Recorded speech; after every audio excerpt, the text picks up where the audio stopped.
On-cam. Wih.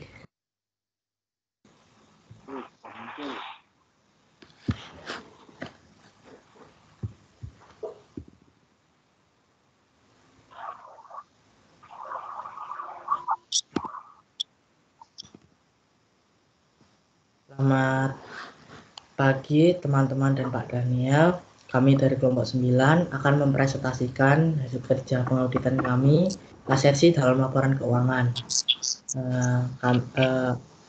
Anggota kami ada Gracia Erti Kusumawardani dengan NIM 1200003 dan saya sendiri Steven Renaldo Buntoro dengan NIM 1200115. Oke. Yang pertama, pengertian asersi. Asersi atau biasa disebut dengan assertion adalah pernyataan manajemen yang terkandung di dalam komponen laporan keuangan. Asersi adalah suatu deklarasi atau suatu rangkaian deklarasi secara keseluruhan oleh pihak yang bertanggung jawab atas deklarasi tersebut. Menurut International Standard on Auditing 315 alinea A110, laporan keuangan telah disusun sesuai dengan kerangka pelaporan keuangan yang berlaku. Manajemen secara implisit atau eksplisit dalam bentuk pernyataan membuat asersi tentang pengacuan, pengukuran, penyajian, dan pengungkapan berbagai unsur laporan keuangan dan pengungkapan yang terkait. Contoh asersi antara lain, semua aset dalam laporan keuangan benar-benar ada. Yang kedua, semua transaksi penjualan dicatat dalam periode terjadinya. Ketiga, persediaan dicantumkan nilai yang tepat. Yang keempat, utang merupakan kewajiban entitas. Yang kelima, semua transaksi yang dicatat terjadi dalam periode berjalan. Yang keenam, semua jumlah disajikan dengan tepat dan diungkapkan dengan laporan keuangan. Asersi manajemen merupakan sebuah pernyataan informatif mengenai manajemen yang terletak pada laporan keuangan. Asersi manajemen sebagai bentuk pertanggungjawaban seluruh pihak yang terlibat dengan manajemen yang bersangkutan. Penggunaan asersi ditujukan dari pihak pertama untuk digunakan oleh pihak eksternal manajemen yang dilakukan penyesuaian kepada prinsip-prinsip yang berlaku. Pada banyak kejadian, asersi manajemen memang memiliki sifat implisit saja.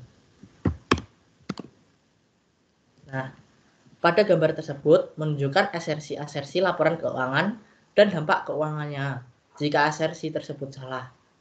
Jika manajemen memberikan asersi yang benar, maka dampak kesalahan keuangan tidak ada. Hal ini digambarkan dalam bidang berwarna hijau, khusus untuk transaksi dan saldo, karena mengungkapkan atau disclosure bersifat kualitatif. Jika manajemen memberikan asersi yang salah, maka dampak kesalahan keuangan bisa berupa angka-angka yang dinyatakan terlalu rendah atau understated. Digambarkan di sebelah kiri bidang berwarna hijau. Atau terlalu tinggi atau overstated digambarkan di sebelah kanan bidang berwarna hijau. Kesalahan manajemen dalam asersi laporan keuangan mempunyai dampak kuantitatif dan kualitatif. Auditor harus memberikan perhatian terhadap asersi laporan keuangan. Lalu selanjutnya, jenis-jenis asersi.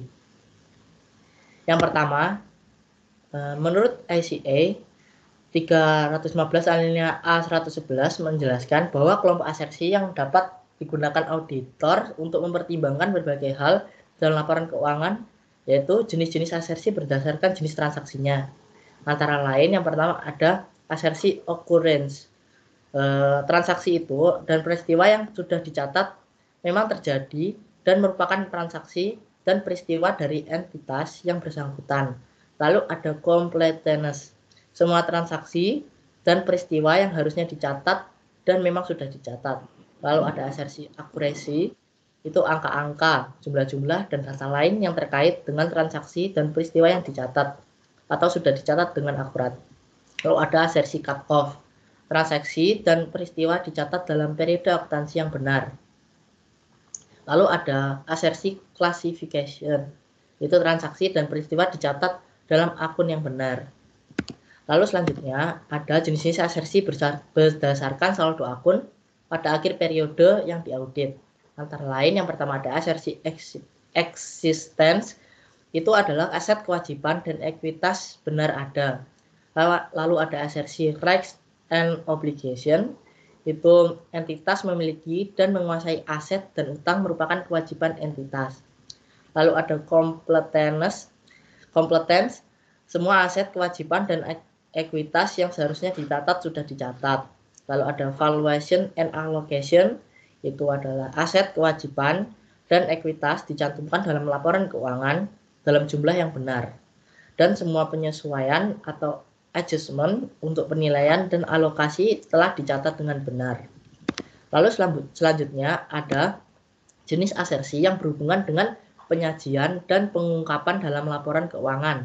Antara lain, asersi occurrence, rights, and obligation, transaksi, peristiwa, dan hal-hal lain yang sudah diungkapkan dalam laporan keuangan yang memang terjadi dan berkaitan dengan entitas dan yang bersangkutan. Lalu ada asersi competence, semua pengungkapan yang seharusnya dicantumkan yang memang sudah dicantumkan dalam laporan keuangan. Lalu ada asersi classification and understandability, itu informasi keuangan disajikan dengan dijelaskan dengan tepat dan pengungkapan dinyatakan dengan jelas. Lalu ada asersi accuracy, yaitu informasi keuangan dan informasi lainnya diungkapkan dengan wajar dalam jumlah yang benar. Nah, ketiga jenis asersi tersebut diringkas pada gabungannya. Menurut ICE 315 memperbolehkan auditor menggunakan asersi dengan cara yang berbeda sepanjang semua aspek yang telah tercakup untuk memudahkan penggunaan asersi dalam entitas kecil. Asersi-asersi dapat digabungkan.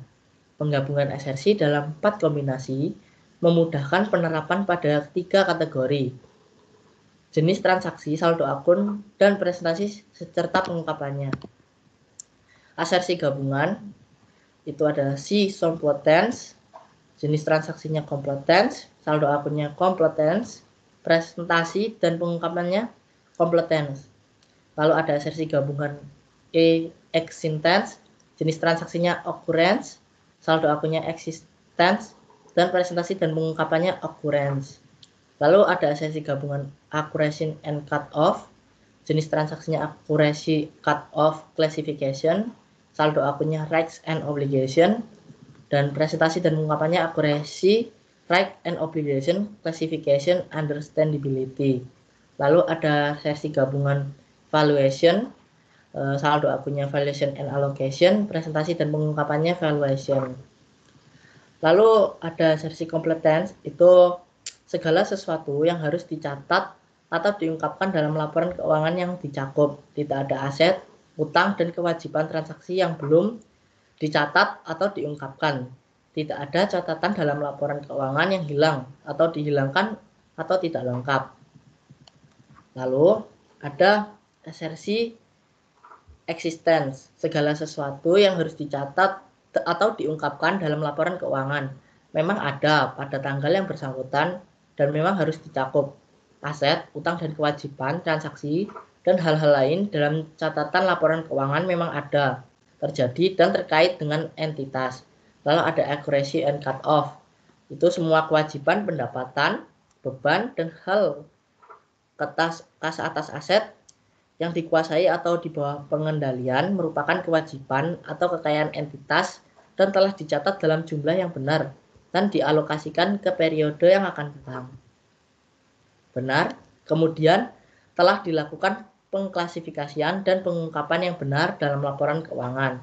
Lalu ada asersi valuation, aset, kewajiban, ekuitas dicatat dalam jumlah atau nilai dalam laporan keuangan. Penyesuaian untuk penilaian atau alokasi yang diperlukan karena sifatnya atau sesuai dengan prinsip akuntansi yang diterapkan telah dicatat sebagaimana mestinya.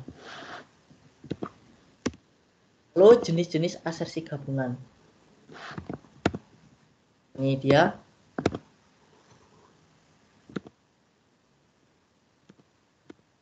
Selanjutnya akan dijelaskan oleh Gracia RD.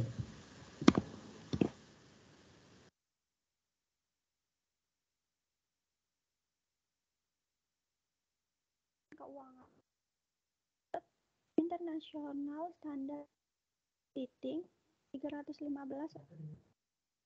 5 alinea A 109, risiko kesalahan penyajian material pada tingkat laporan keuangan untuk golongan transaksi, saldo akun, dan pengungkapan perlu dipertimbangkan, karena pertimbangan tersebut secara langsung membantu dalam menentukan sifat, saat, dan luas prosedur auditing lebih lanjut pada tingkat asersi yang diperlukan untuk memperoleh bukti audit yang cukup dan tepat.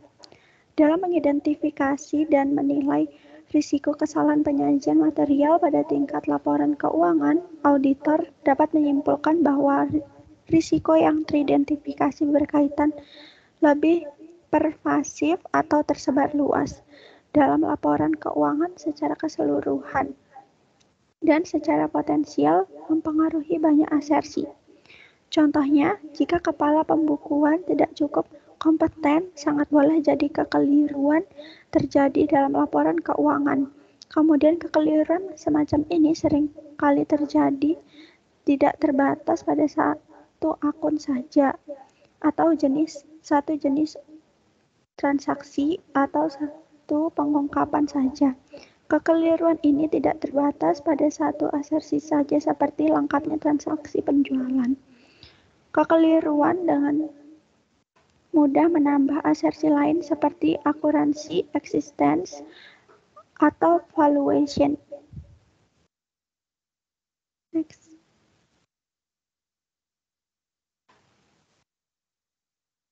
Selanjutnya ada penilaian risiko di tingkat asersi. Risiko pada tingkat asersi berkaitan dengan saldo dari akun tertentu pada saat tertentu, misalnya pada akhir tahun, atau untuk pada transaksi tertentu pada suatu periode tertentu, misalnya pada tahun buku bersangkutan, dan berkaitan dengan penyajian dan pengungkapan tertentu dalam laporan keuangan.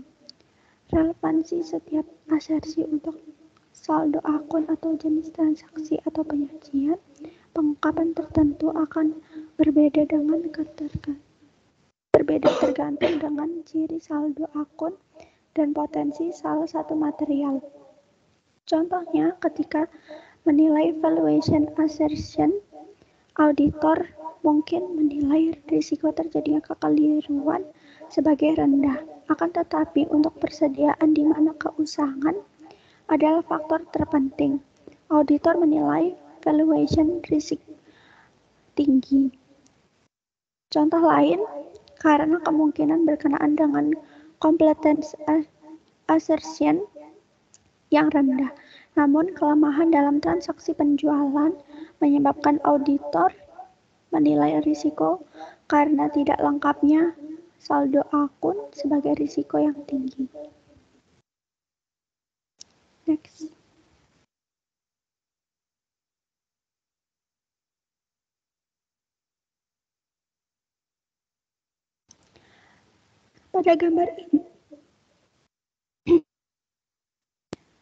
Pada gambar ini menjelaskan untuk penilaian risiko tingkat laporan keuangan dan asersi. Penjelasan pada gambar ini itu yang pertama, risiko pada tingkat laporan keuangan pada bidang berwarna hijau menunjukkan risiko rendah. Kemudian pada bidang berwarna merah menunjukkan risiko pada tingkat asersi yang disajikan. Hanya beberapa contoh seperti inventory atau persediaan, cash atau kas dan bank, kemudian ada payable, utang, untuk saldo akun. Yang kedua ada revenue atau pendapatan dan expense atau beban untuk jenis transaksinya.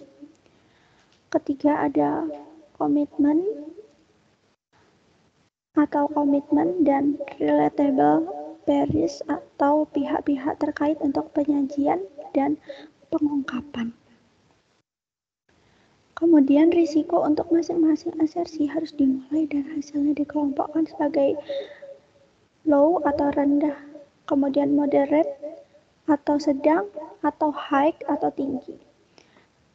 Dalam contoh di atas, khususnya untuk inventory, asersi kompeten dinilai low existence dinilai moderat, kemudian ada accuracy dinilai low, dan dinilai high. Dengan klasifikasi risiko ini, auditor dapat menanggapi bahwa risiko yang dihadapi dengan prosedur audit yang responsif.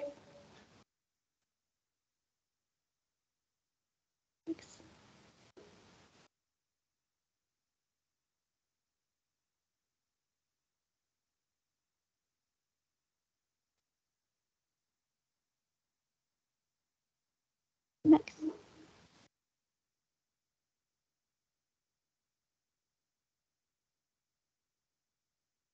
Kemudian di sini ada studi kasus. Kami mengambil contoh untuk dari Kimia Farma. Profil untuk Kimia Farma sendiri merupakan perusahaan farmasi pertama di Indonesia yang didirikan oleh pemerintahan Hindia Belanda pada tahun 1817. Mulai munculnya Kimia Farma bernama N.V. Clementian Handel & Co. Kemudian pada tahun 1958 berdasarkan kebijakan nasionalisasi atas perusahaan Belanda, pemerintah Republik Indonesia melakukan peleburan sejumlah perusahaan farmasi menjadi perusahaan negara farmasi. Bhinneka Kimia Farma. Kemudian tanggal 16 Agustus 1971 bentuk Badan Hukum Perusahaan Negara Farmasi diubah menjadi Perseroan Terbatas, sehingga nama perusahaan berubah menjadi PT Kimia Farma. Kemudian kasus yang ada pada Kimia Farma ini yaitu pada laporan keuangan per 31 Desember 2001, Kimia Farma yang diaudit oleh KAP Hans Dwanakota dan Mustafa KTM. Kimia Farma melaporkan adanya laba bersih sebesar 132 miliar. Kementerian BUMN dan Bapemda menilai adanya laba bersih tersebut terlalu besar dan mengandung unsur rekayasa. Pada 3 Oktober 2002, laporan keuangan Kimia Farma 2001 disajikan kembali karena telah ditemukan kesalahan mendasar pada laporan keuangan yang sudah direstat. Laba rugi hanya sebesar 99,56 miliar atau lebih rendah sebesar 32,6 miliar atau 24,7% dari laba awal yang dilaporkan. Kesalahan tersebut dari unit produksi bahan baku yaitu kesalahan berupa overstat sebesar 10,7 miliar. Kesalahan penyajian yang berkaitan dengan persediaan timbul karena nilai yang ada dalam daftar harga persediaan digelembungkan. PT Kimia Farma melalui Direktur Produksinya menerbitkan 2 buah daftar harga persediaan pada tanggal 1 dan tanggal 3 Februari 2002. Daftar harga per 3 Februari ini telah digelembungkan nilai dan disajikan pada dasar penilaian persediaan pada unit distribusi Kimia Farma per 31 Desember 2001. Sedangkan kesalahan penyajian berkaitan dengan penjualan dan dengan dilakukan pencatatan ganda atas penjualan. Pencatatan ganda tersebut dilakukan pada unit-unit yang tidak disampling oleh akuntan sehingga tidak menghasilkan deteksi.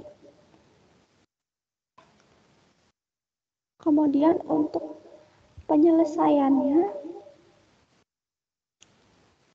berdasarkan penyelidikan Bapemda, disebutkan bahwa KAP mengaudit laporan keuangan Kimia Farma telah diikuti standar audit yang berlaku, namun gagal mendeteksi kecurangan tersebut. Selain itu, KAP tersebut juga tidak terbukti membantu manajemen melakukan kecurangan tersebut. Atas kasus ini, PT Kimia Farma dikenakan sanksi administrasi berupa denda yaitu sebesar 500 juta. Direksi lama PT Kimia Farma periode 1998 sampai 2002 diwajibkan membayar sejumlah 1 miliar untuk disetorkan ke kas negara karena melakukan kegiatan praktek penggelembungan atas laporan keuangan per 31 Desember 2001. Dan saudara Ludovicius Sensi, rekan KAP Hans Tuan Kota, dan Mustafa selaku auditor PT Kimia Farma diwajibkan membayar sejumlah 100 juta untuk disetorkan ke kas negara karena atas risiko auditor yang tidak berhasil mendeteksi adanya penggelembungan laba yang dilakukan oleh PT Kimia Farma. Meskipun telah melakukan prosedur audit sesuai dengan standar profesional akuntan publik dan tidak ditemukan adanya unsur kesengajaan, tetapi KAP tetap diwajibkan membayar denda karena dianggap penjualan sebesar 2,7 miliar pada unit logistik berupa overstat, penjualan sebesar 11,1 miliar pada unit perdagangan besar farmasi berupa overstat sebesar 8,1 miliar dan overstat penjualan sebesar yang telah gagal menerapkan persyaratan profesional yang disyaratkan oleh SPAP SA Seksi 110 tentang tanggung jawab dan fungsi auditor independen. Saya kembalikan ke moderator.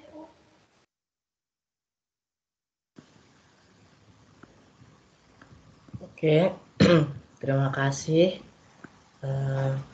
Kami akan buka sesi pertanyaan. Bisa raise hand. Kami buka untuk 6 pertanyaan.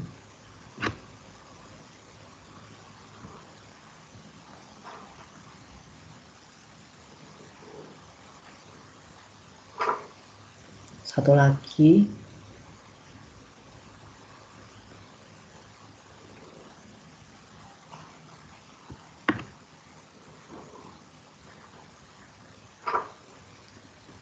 Satu lagi penanya.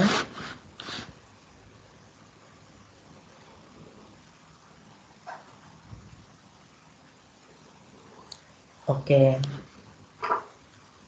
Yang pertama di sini ada Angel Patricia Rambut, dipersilakan untuk pertanyaannya.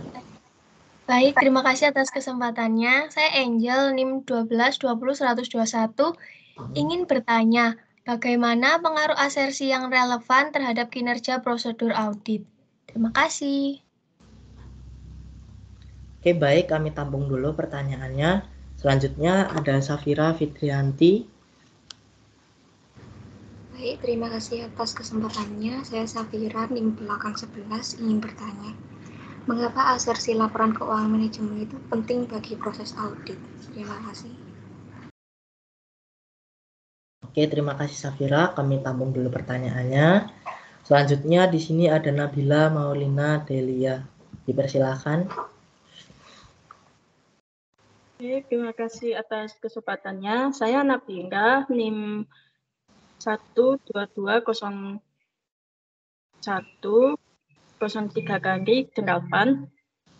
Pertanyaan saya, apakah auditor bisa memberikan jaminan atas keakuratan asersi yang disajikan oleh klien dalam laporan keuangan? Dan apakah saya boleh tahu alasan dari jawaban kalian? Baik, terima kasih.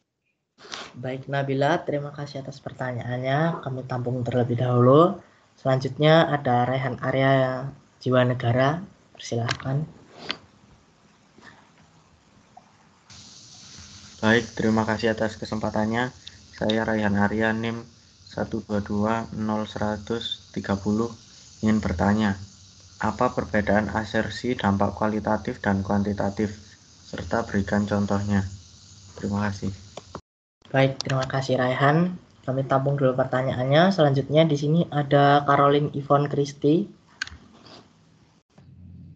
Baik, terima kasih untuk kesempatannya. Saya Caroline Yvonne Christie dengan NIM 1220-1002 ingin bertanya, apa yang terjadi jika manajemen memberikan aseri yang salah? Terima kasih. Ya, terima kasih. Dibuka untuk satu pertanyaan lagi yang mau bisa langsung raise hand.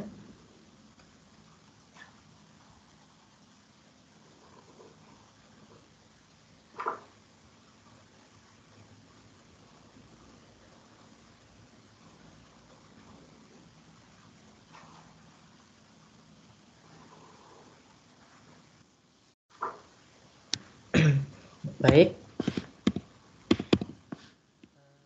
Di sini saya akan menjawab pertanyaan dari Yvonne. Pertanyaannya adalah, apa yang terjadi jika manajemen memberikan asersi yang salah?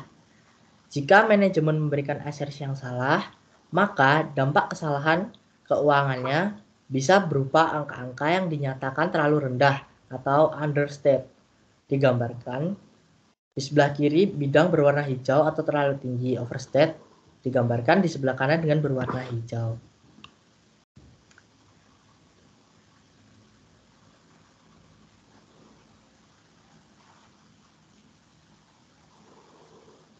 Bagaimana, Yvonne?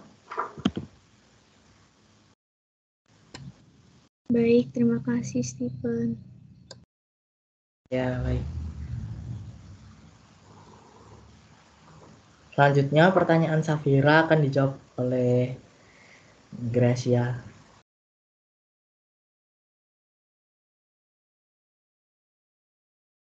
Oke, pertanyaannya tadi, mengapa asersi laporan keuangan manajemen penting bagi proses audit? Jadi, asersi manajemen ini akan menjadi pertimbangan untuk auditor dalam mencapai tujuan auditnya, serta menjadi dasar auditor untuk menyatakan pendapat atau opini atas evidence yang didapatkan selama proses audit berlangsung. Bagaimana, Safira? Apa menjawab? Sudah menjawab, Gracia. Terima kasih.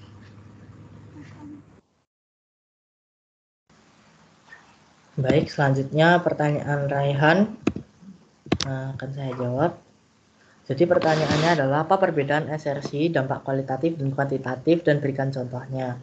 Jadi kuantitatif dan kualitatif berkaitan dengan hubungan salah saji dengan jumlah kunci tertentu dalam laporan keuangan. Kualitatif berkaitan dengan penyebab salah saji. Suatu salah saji yang secara kuantitatif tidak material dapat secara kualitatif material karena penyebab yang menimbulkan salah saji tersebut. Contoh kuantitatif dan kualitatif yang dilakukan oleh auditor adalah hubungan salah saji dengan jumlah kunci tertentu dalam laporan seperti ada laba bersih sebelum pajak dalam laporan keuangan dan ada total aktiva dan ekuitas pemegang saham dalam neraca. Apakah bisa dipahami, Raihan? Iya, Stephen. Terima kasih banyak. Oke.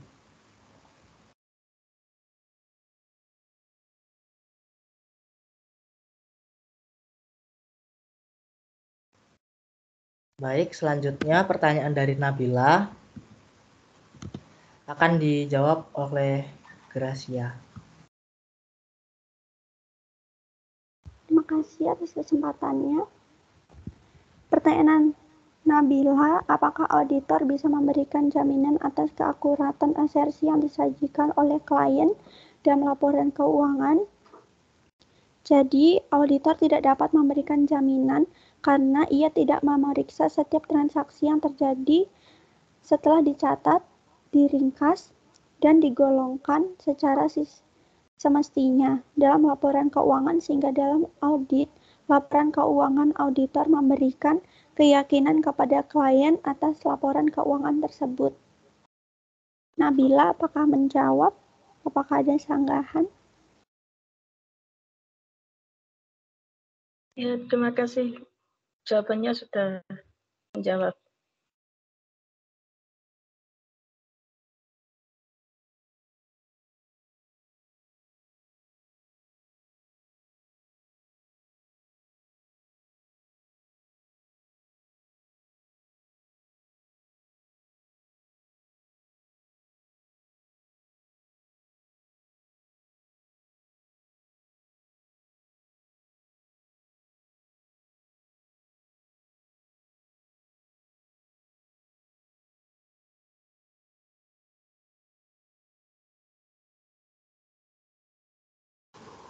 Oke, saya Steven akan menjawab pertanyaan Angel.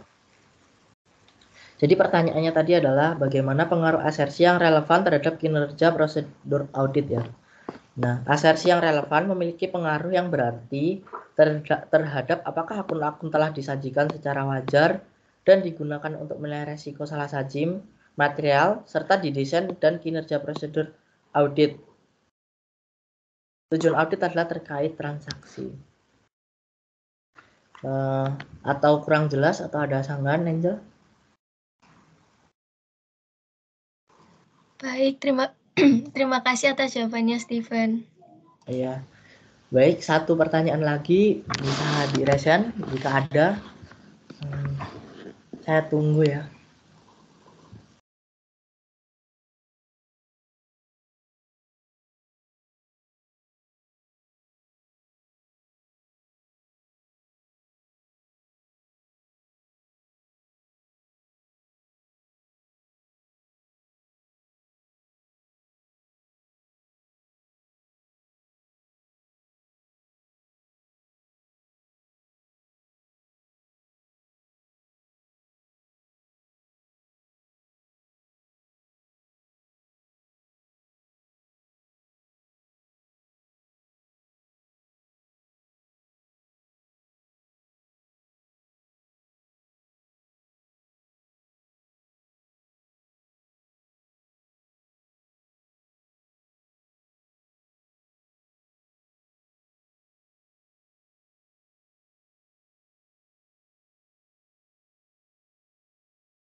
Baik, kami tunggu 1 menit lagi jika ada.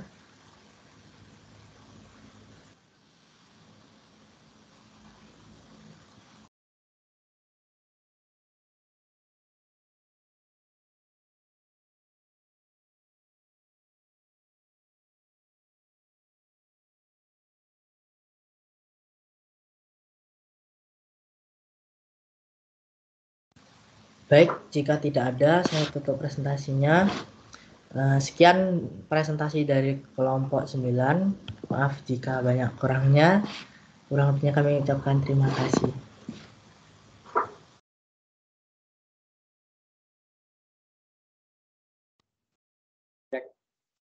Ya, terima kasih pada kelompok yang sudah mengantar kita pada presentasi dan diskusi yang nggak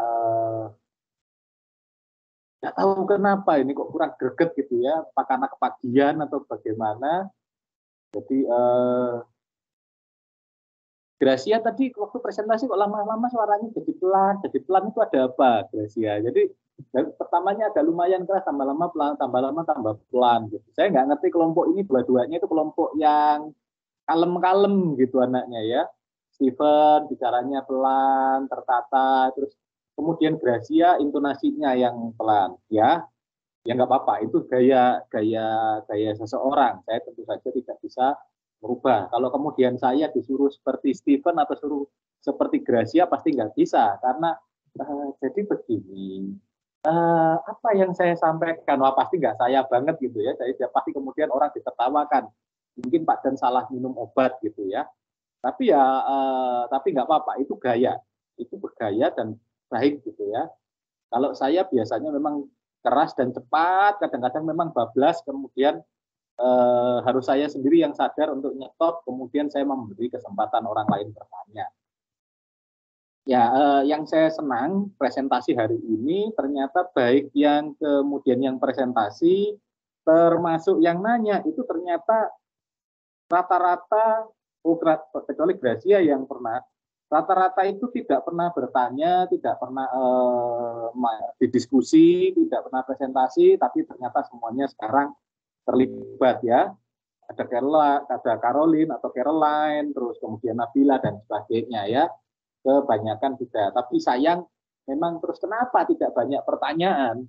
Padahal kalau kita ngomongin asersi itu luas gitu ya, banyak. Karena asersi itu seperti yang disampaikan oleh Steven di awal, itu ada pernyataan manajemen terhadap laporan keuangan. Jadi statement Asersi itu adalah pengakuan dari manajemen. Ini loh laporan keuangan saya, sudah saya susun sebagaimana yang seharusnya saya susun.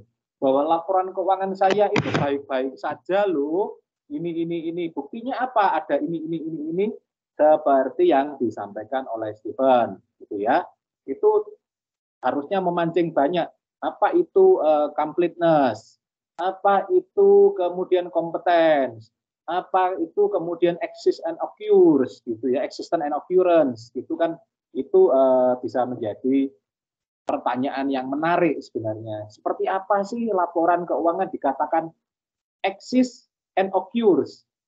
Jadi existence and occurrence. Kalau bagaimana kalau kemudian exist but not occurs, ya ada tapi tidak bisa diukur gitu ya dan sebagainya. Itu sebenarnya cukup menjadi pertanyaan karena ini nanti audit itu intinya sebenarnya kita itu yang kita audit itu adalah asersinya manajemen. Selain kita menemukan tentu saja salah saji, selain tentu saja ya di resiko audit itu ya, itu ada bagaimana proses bisnisnya manajemen, bagaimana aktivitas bisnisnya, bagaimana kemudian terkait dengan sistem pengendalian internal, ya seperti apa sistem pengendalian internalnya, baik-baik saja, kurang, cukup, atau longgar, atau ketat, atau bagaimana. Nah itu semuanya lebih kepada keseluruhan dari aktivitas perusahaan. Nah kalau kemudian kita ngomongin asersi, itu pernyataan yang terkandung di dalam laporan keuangan dan itu kemudian harus dibuktikan di dalam ya setelah resiko-resiko itu kita deteksi, kita kemudian bisa kita nilai, kita ukur dan kita antisipasi. Ada hal yang lain yang menjadi penting sebenarnya yaitu di laporan keuangan ini loh seperti benar nggak manajemen ini ngakunya kayak begini, ngakunya bentar. Laptop saya ada masalah.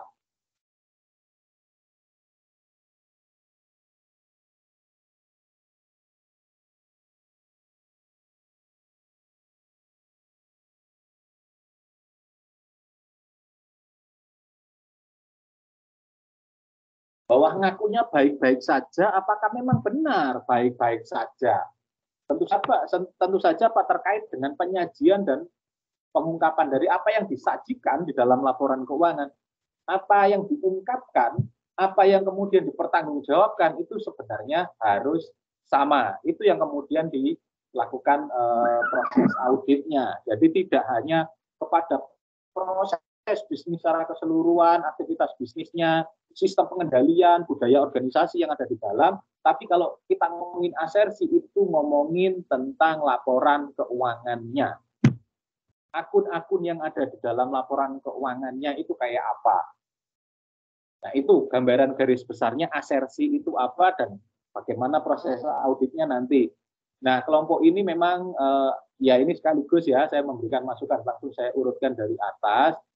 Itu kalau abstrak itu harusnya ada kata-kata kunci ya.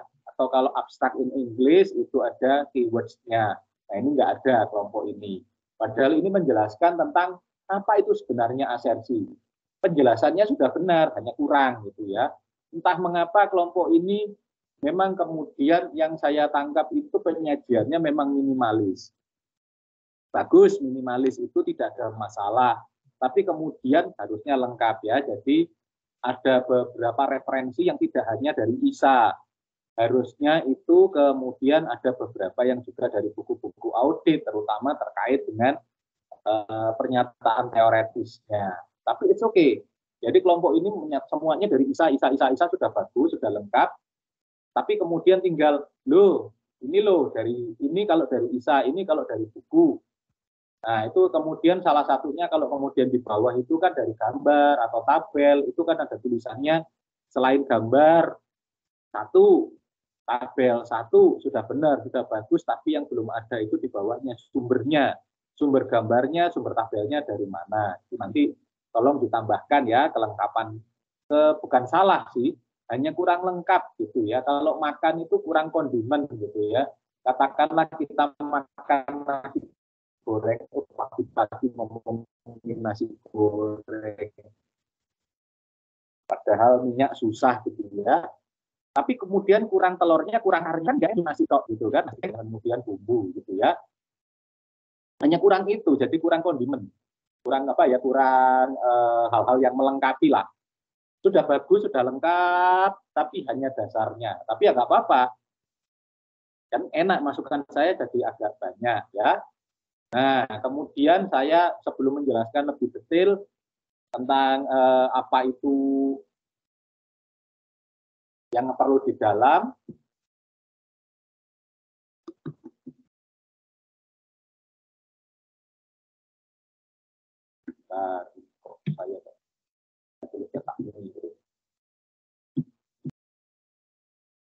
nah, sekaligus saya urutkan satu persatu. Nah, di dalam pendahuluan itu nggak ada yang salah, tapi bahwa kemudian kelompok ini hanya menceritakan apa itu laporan keuangan dan sebagainya, tapi kemudian jadi dengan masalah dan kemudian saat dibawa rumusan masalahnya itu adalah tentang apa itu asersi, jenis asersi. Loh, kok di atasnya nggak diceritakan ya? Jadi itu yang kemudian apa itu asersi, mengapa itu asersi penting, bagaimana menilai asersi itu nggak muncul, tapi tiba-tiba di rumusan masalahnya itu ada semuanya. Nah, itu seharusnya di latar belakang itu dijelaskan. Di atasnya dijelaskan dulu apa itu asersi, mengapa asersi penting, bagaimana asersi dilakukan, baru kemudian di bawahnya itu ada rumusan masalah. Tak apa-apa sih, sebenarnya ini kan bukan penelitian, tapi ya nggak perlu ada rumusan masalah, cukup tujuan penulisan makalah dan manfaat penulisan makalah sebenarnya. Nah, kelompok ini juga tidak menjelaskan mengenai manfaat penulisan makalah, manfaat teoretisnya apa. Ya, secara teori apa yang kemudian jadi penting. Asersi itu dari mana? Ya dari ISA, dari hal-hal yang terkait dengan standar auditing itu sendiri. Manfaatnya, manfaat praktisnya bagaimana? Ini kan menjadi guideline, menjadi panduan untuk melakukan proses audit, khususnya terhadap laporan keuangan. Nah, kayak begitu. Itu yang perlu diungkapkan juga. Nah, tapi nggak apa-apa, nanti tinggal ditambahkan aja. Apa yang saya sampaikan kan nanti tinggal ditambahkan. Nah, kemudian kelompok ini menyajikan mengenai asersi, pengertian asersi. Sudah bagus, contohnya ada gitu ya, completeness itu seperti apa, kemudian existence itu apa, dan sebagainya. Nah itu, tapi contohnya yang di atas itu sebaiknya jangan jangan antara lain satu, saya yang kurang itu juga. Terus kemudian apa ya? Satu, terus kemudian jadi satu kalimat panjang gitu. Coba kalau saya suruh baca gitu, bisa pingsan ini. Karena ini kan 1, 2, 3, 4, 5, 6 baris harus dibaca terus. Kan nggak ada komanya, nggak ada titiknya kan. Itu bacanya kan contoh asersi. Ada koma-koma, antara lain satu, lah itu kan satu, semua aset dan sebagainya, itu kan panjang yang nggak boleh dibaca, dipotong itu. Bisa pingsan itu. Apalagi modelnya gayanya Stephen dan Gracia yang itu bacanya pelan-pelan, waduh itu pasti pingsan. Jadi sebaiknya itu kemudian di drop down ke bawah aja. Jadi satu, semua aset dalam laporan keuangan benar-benar ada titik atau koma atau titik koma atau titik, berarti kan kalau titik huruf besar semua tidak di bawahnya. 2, semua transaksi penjualan dicatat dalam periode yang terjadi. Nah, ini kan semuanya sebenarnya contoh ini menggambarkan asersi. Jadi kalau ditanya tadi ada yang seandainya bertanya, contoh-contoh asersi itu apa? Yang saya tanya kepada kelompok atau kalau kemudian bisa dibantu teman-temannya di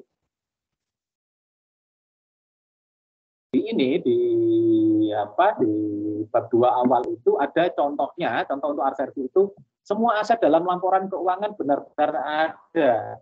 Itu masuk kelompok asersi apa? atau asersi apa? Statement itu loh, yang tadi, yang pengertian asersi 2.1 ya. Kemudian di situ bagian contoh asersi antara lain, satu, semua aset dalam laporan keuangan benar-benar ada. Itu asersi apa? Tadi kan yang presentasi Steven. Apa Steven kira-kira?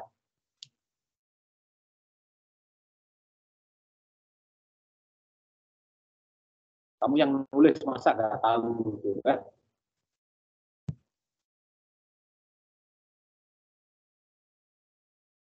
Itu asersi apa, Steven?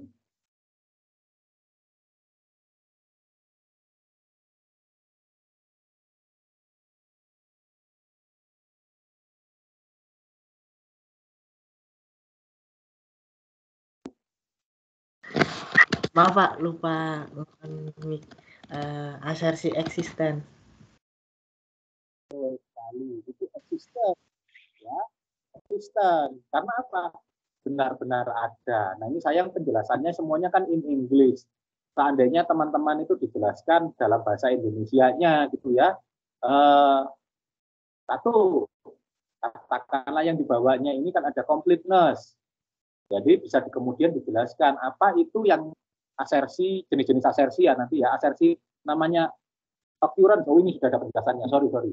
Transaksi dan peristiwa yang dicatat memang terjadi dan merupakan transaksi. Oke, ada penjelasannya di bawah ya di jenis-jenis asersi.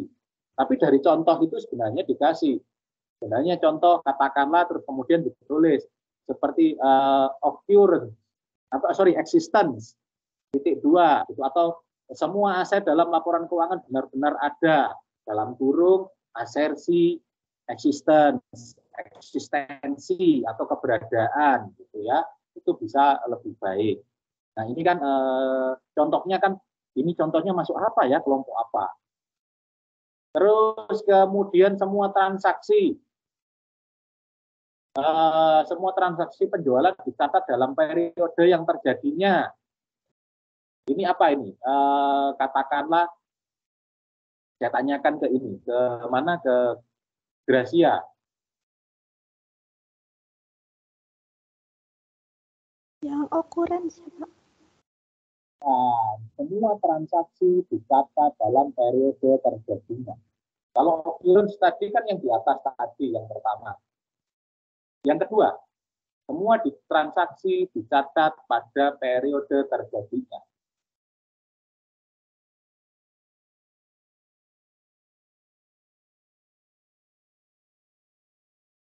Tinggal dilihat di jenis-jenis asersinya, dia katakanlah masuk yang mana.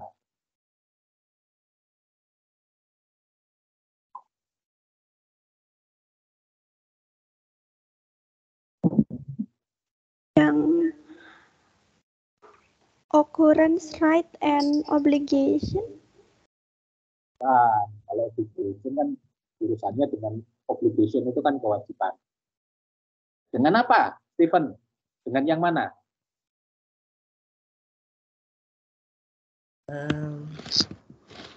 Asersi apa ya? Komplit boleh. Bentar.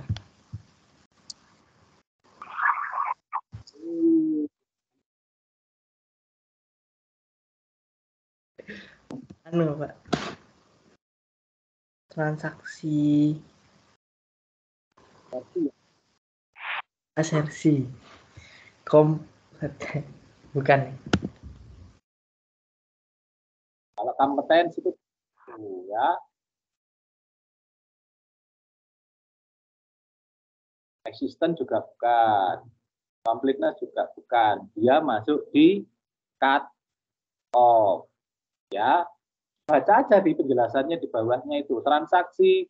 Kalau di sini kan dijelaskan di jenis transaksi itu kamu jelaskan cut off transaksi dan peristiwa dicatat dalam periode akuntansi. Contohnya kan jelas di atas tadi, semua transaksi penjualan dicatat dalam periode yang periode terjadinya. Jadi kata kuncinya itu di periode. Sebenarnya di penjelasannya itu ada semua, tapi kalau di sini di bab di 2.1 ini di belakangnya kamu kasih dia masuk asersi yang mana, mungkin jadi lebih tepat. Nah, ini bukan hanya 2 orang ini, pada yang lain. Ya, siapapun yang ada di sini yang katakanlah belum bertanya ya, saya kasih kesempatan untuk supaya bisa juga dapat nilai kuis kecilnya. Ini kan masih 7 orang ini, Steven Gracia pasti dapat ya kuis kecilnya. Yang 5 orang yang nanya ini saya kasih.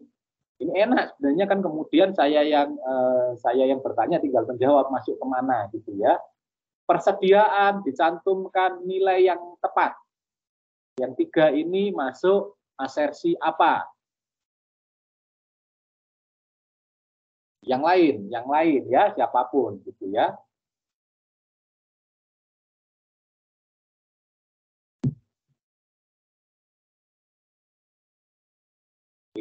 Kan asersi ada banyak ya, ada appearance, ada completeness, ada accuracy, ada cut-off, ya, cut-off, ada classification, ada existence, ada right and obligation, ada completeness, ada valuation and allocation.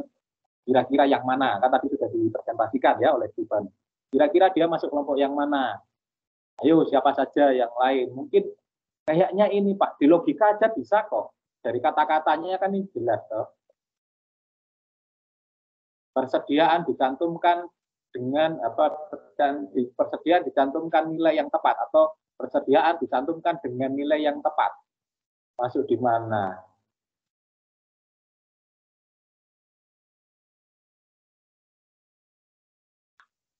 Tolong dibukakan ini jenis-jenis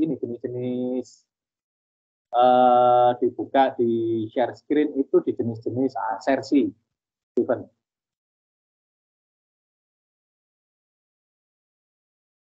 Biar yang lain bisa tahu. Share screen-nya. Share screen jenis-jenis asersi.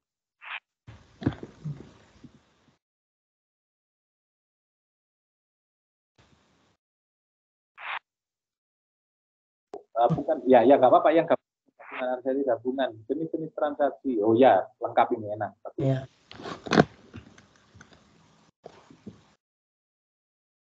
Kira-kira masuk yang mana? Kalau tadi kan bahasanya jelas ya.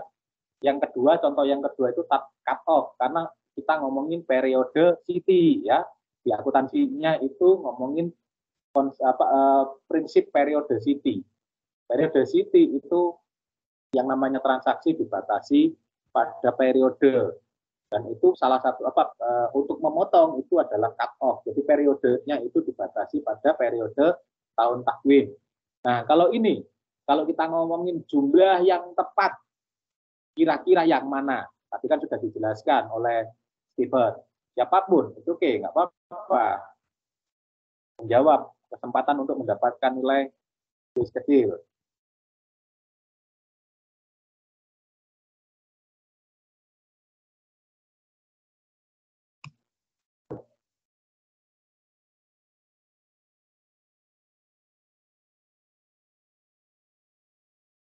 Masuk ke valuation and allocation, Pak? Gracia. Bukan Gracia. Transaksi, angka-angka, jumlah-jumlah, itu urusannya dengan apa? Bukan valuation. Akurasi, Pak. Siapa ini yang jawab? Isaac, Pak. Betul sekali. Masuknya di akurasi, karena akurasi menyatakan apa? Angka-angka dan jumlah-jumlah dan data itu dengan tepat. Isaac. Ya. Oke, betul. Kalau gini kan jadi tahu ternyata ada yang memperhatikan loh presentasinya Steven dan Gracia. Nah, ternyata Isaac memperhatikan, hanya dari di logika aja. Sebenarnya ini kan logika aja. Oh, ternyata tentang akurasi, ketepatan jumlah. dan angka. Yang keempat, utang merupakan kewajiban entitas. Yang mana? Kira-kira masuk di mana? Dari jenis-jenis transaksi, dari Saya jenis-jenis boleh aset. menjawab, Pak. Siapa? Saya, Pak. Masuk rights and obligation. Oh, Mediana. Right and obligation. Karena apa? Terkait dengan kewajiban. Ya. Mas Mediana. Betul sekali. Dia masuk pada kelompok right and obligation. Karena apa? Ini urusannya dengan penguasaan terhadap aset. Penguasaan terhadap utang maupun itu bukan hanya aset ya, tapi juga terkait dengan kewajiban dari perusahaan harus diakui dengan tepat. Oke, utang merupakan kewajiban entitas. Karena kita ngomongin kewajiban ya, right itu hak terhadap penguasaan aset, tapi obligation itu terkait dengan pernyataan perusahaan bahwa memang kewajiban itu adalah tanggungan perusahaan. Oke, semua transaksi dicatat terjadi dalam periode berjalan sama dengan yang di atas tadi ya. Nah, kalau yang ini, yang keenam, semua jumlah disajikan dengan tepat dan diungkap dalam laporan keuangan. Kira-kira masuk yang mana?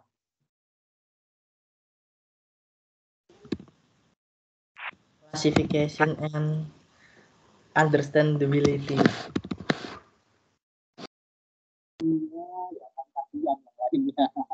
Sama Stephen ya, karena Stephen yang dicatat ya, transaksi dicatat dalam akun yang benar. Tapi tidak hanya itu, dia masuk selain masuk classification, dia masuk yang mana? Understandability. And understandability, betul sekali. Ya, itu. Jadi kita jadi tahu bahwa sebenarnya masuk di kelompok ini, berarti masuk di kelompok ini ya, asersi-asersi. Jadi apa? Laporan keuangan itu harus semuanya terungkap bahwa apa?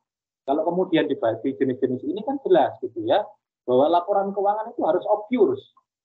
Obvious itu apa?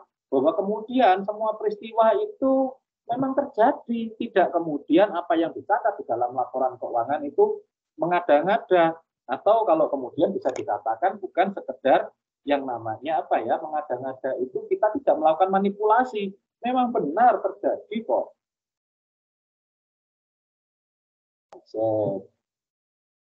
Mas Mediana.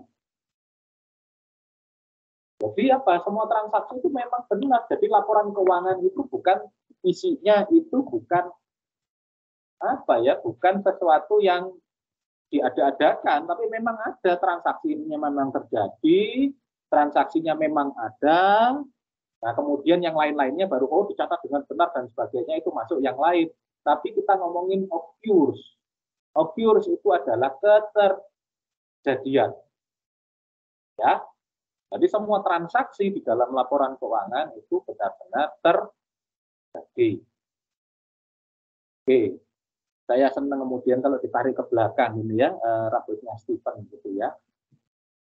Paling tidak kan akhirnya saya merasa seperti melihat, kalau saya lebih panjang lagi ya, waktu saya kuliah, saya satu-satunya dari saya itu satu-satunya mahasiswa, waktu saya masuk ada kakak kelas saya yang akan lulus, yang gondrong juga gitu ya. Setelah itu saya satu-satunya anak yang gondrong dari seluruh angkatan. Dari saya masuk sampai lulus. Nggak tahu anak akuntansi itu kenapa culun-culun. Karena urusannya dengan angka. Oke. Bapak, dan jangan zaman jadi mahasiswa, kayaknya sekarang aja dosen kayaknya ditarik ke belakang itu karena kemudian ada kok Pak kelihatan dari samping-sampingnya, kelihatan kalau Pak Dan juga masih gondrong. Ya iyalah gitu ya. Oke. Dan penampilan nggak ada urusannya, kan kita kan substance over form, substansi mengungguli bentuk, yang penting adalah kemampuan dan profesionalitas kita, kan tidak perlu penampilan. Itu di akuntansi, nggak tahu di prodi yang lain kok kenapa aturannya diatur nggak boleh gondrong dan sebagainya. Ya sudahlah. Oh, kok jadi OOT ngomongin rambut panjang gara-gara stiker ditarik ke belakang itu loh. Saya juga harus menarik ke belakang. Sayang rambut saya sudah tipis. Oke, nah kita ngomongin yang kedua. Selain dia terjadi, selain memang peristiwanya ada, itu dicatat dengan lengkap. Loh, maksudnya apa Pak lengkap itu? Ya kalau kemudian komplit, yang namanya komplit, ya namanya sebuah transaksi, itu kan bukan hanya jumlah, tapi kan juga ngomongin tanggalnya, kapan peristiwa itu terjadi. Jadi kapan peristiwa itu terjadi, nilainya berapa, ya nilai ini jumlahnya itu bahkan kemudian dijelaskan catatannya itu ya, bahwa ini adalah pembelian sekian bahan bakunya itu ini semuanya kan dijelaskan kan, walaupun kalau kemudian kita lihat jurnal pembelian persediaan pada kas atau pada utang dagang, tapi kan di bawahnya itu kan keterangannya panjang. Oh, bahan bakunya ini, nomor serinya ini, bahwa transaksi ini kan kemudian itu yang namanya kalau kemudian Anda ingat di laporan keuangan ada ref toh. Setelah kemudian masuk debit kredit, debit kredit kan di belakang, yang di depan itu kan penjelasan, kemudian ada yang satu kolom kecil, masih ingat kan, ada tulisannya ref. Ref itu reference, dia di catatan detailnya di transaksi mana, jadi ref itu nomor berapa. Nah, reference-nya itu mengacu pada referensi, ya kalau kita membuat makalah itu kan ada referensi itu rujukannya di mana. Jadi apa? Yang kalau kemudian jurnal itu diisi lengkap terlalu panjang kan orang juga jadi pusing. Makanya kemudian ada refnya itu nomor transaksi berapa. Nah itu kemudian catatannya kan dicatat di tempat lain. Sehingga kalau kemudian transaksi ini kok ada yang aneh ya, kok jumlahnya nggak jelas, kok barangnya itu nggak ada catatannya. Saya ingin tahu. Dilihat di refnya, saya lihat nomornya berapa. Oh, ternyata transaksi ini ada penjelasannya lebih detail, yang sifatnya penjelasannya bukan yang kuantitatif, tapi yang kualitatif. Ini sekaligus menjawab pertanyaan dari Raihan, ya asersi kuantitatif dan kualitatif. Jadi apa yang ada di jurnal, apa ada yang di laporan keuangan, itu sifatnya memang semuanya kuantitatif. Tapi bagaimana penjelasan kualitatifnya? Penjelasan kualitatifnya secara ceritanya, itu kemudian ada di reference ya. Terus kemudian sifat-sifat kualitatif itu nanti terkait dengan sifat-sifat kualitas dari transaksi itu ya. Nanti kalau kemudian di teori akuntansi tahun depan ya, setahun lagi semester 6 Anda akan ketemu ada yang namanya karakteristik kualitatif dari setiap akun di dalam laporan keuangan, bahkan di seluruh laporan keuangan. Jadi ya kualitatif itu enaknya apa? Angka itu tidak sekedar angka itu bisa bercerita, gitu ya. Oke, bahwa satu transaksi itu terjadi dan kemudian dicatat dengan lengkap, ya. Jadi ya 5W1H gitu ya. Jadi who kepada katakanlah what-nya itu katakanlah kita contohnya tadi persediaan, gitu ya, membeli persediaan. Maka what-nya itu kita tahu dia apa, persediaan apa, jenisnya apa aja. Terus kemudian when, kapan persediaan itu dibeli, kan jelas ada, dan itu kan juga masuk di jurnal. Kemudian itu kan who, kepada siapa kita beli, ya, itu kan jelas. Kemudian how, lempar ya, what, where. Nah, where-nya itu kita belinya di mana ya? Perusahaannya kan biasanya gabung dengan who dan where. Dan kemudian when, kapan, terus kemudian why, kenapa kita beli? Ya karena kita beli, karena apa? Tentu saja kita beli persediaan itu kan bukan mau-maunya akuntan gitu ya. Udahlah saya beli aja deh, persediaanmu kayaknya kan kurang. Tidak, harus ada rujukannya berupa apa? Berupa itu adalah informasinya didapat dari bagian gudang, bahwa bagian gudang butuhnya ini loh, kurangnya ini loh, kurangnya ini, dan itu kemudian ditindaklanjuti oleh bagian pengadaan. bagian pengadaan yang kemudian membeli. Jadi itu yang namanya sistem pengendalian internal. Siapa yang butuh? Bagian gudang untuk persediaan. Siapa yang butuh? Ternyata bagian produksi. Bagian produksi di dalamnya kan ada bagian gudang ya. Terus kemudian bagian pengadaan. Bagian pengadaan yang beli. Jadi terpisah siapa yang minta, siapa yang memesan. Tinggal kemudian itu kan di cross check. Oh, berarti ada yang minta, ada yang kemudian bagian akuntan itu di belakang, terutama auditor internal ya, auditor eksternal juga lebih lagi gitu ya. Oh, ini ada yang minta, ini ada yang beli. Ini orangnya harus pisah. Sistem pengendalian internal itu mengharuskan keterpisahan antara siapa yang kemudian melakukan permintaan, siapa yang kemudian melakukan pembelian, dan siapa yang kemudian membayar bagian keuangan, dan kemudian siapa yang mencatat bagian akuntansi. Semuanya harus pisah. Kalau jadi satu, saya yang pesen, saya yang kemudian yang beli, saya yang mencatat, saya yang menilai, saya yang membayar, saya yang mencatat, bahagia banget. Itu yang kemudian adanya terjadi markup, terjadinya fraud, terjadi seperti itu. Sehingga di perusahaan itu minimal fungsi yang terlibat itu harus terpisah. Minimal 3 fungsi. Tapi ini kan karena ada 4 ya, pembelian itu bagian gudang yang meminta, bagian produksi melalui bagian gudang, kemudian bagian pengadaan, bagian pembelian, terus kemudian bagian yang membayar keuangan, dan kemudian bagian mencatat orang akuntansi. Ini semuanya terpisah. Sehingga kemudian ngeceknya ya harus sama, mulai dari apa yang diminta, apa yang dibeli, berapa yang dibayar, dan apa yang dicatat, itu semuanya harus inline, harus sama. Nah itu mutu kualitatifnya, bahwa kemudian pengendaliannya memang terjadi, bahwa kemudian transaksi memang benar, jumlahnya, angkanya itu kita ngomongin yang kuantitatifnya harus benar. Ya, how-nya. Jadi mulai dari 5W1H itu terjawab semuanya. Why-nya, terus kemudian how-nya. How-nya bagaimana? Apakah kemudian kita belinya pakai cash, pembelian tunai, atau kita melakukan pembeliannya dengan cara pembelian utang dagang. Nah, setelah utang dagang, kan itu urusannya sudah berganti ke bagian utang. Nah, kemudian bagaimana pembayarannya? Oh, itu nanti transaksinya siklus yang berbeda. Siklusnya di sini adalah siklus persediaan, pengadaan, nanti kemudian setelah itu semuanya tercatat, 1 bulan kemudian dia akan masuk di siklus pembayaran kas. Jadi beda nanti juga siklusnya ya, siklus akuntansinya berbeda.